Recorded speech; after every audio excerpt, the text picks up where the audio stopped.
ఆనందం పడ్డాను. కానీ వచ్చిన తర్వాత అన్నయ్య చేతిలో పెట్టాక అన్నయ్య కళ్ళల్లో ఆనందం చూసి నిజంగా ఎంత ఆనందం అన్నయ్య కళ్ళలో చూశాను. అన్నయ్య మొదటి నుండి హిట్లర్ నుండి అన్నయ్యతో నా ప్రయాణం. నిజంగా అన్నయ్య నన్ను ఎన్నిసార్లు మెచ్చుకున్నాడు. నా చెయ్యి నా వేలు ఎప్పుడూ వదలలేదు. రాఘవేంద్రరావు గారు, చిరంజీవి గారు ఇద్దరు కూడా నన్ను అన్నయ్య తమ్ముడు అని ఆప్యాయంగా పిలిచారు. చాలా నన్ను ప్రోత్సహించి ఎన్నో మంచి పాటలు నా చేత రాయించి నా కలం మీద వెలుగు ప్రసరించేలా అన్నయ్య చేశారు.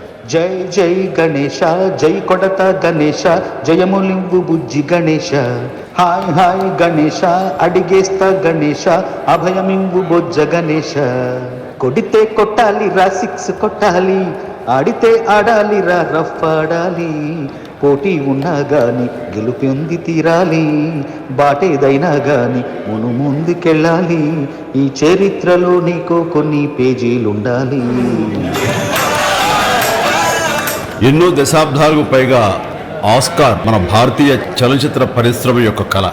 ఆ కళ సాకారమైన రోజు ఈ రోజు. ఇది చంద్రబోస్ భారతీయులందరికీ గర్వకారణం.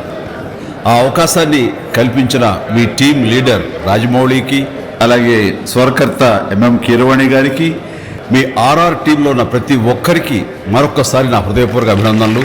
ఆ చరిత్రాత్మక సంఘటనలో భాగస్వామి అయిన నువ్వు చాలా అదృష్టవంతుడు. God bless you.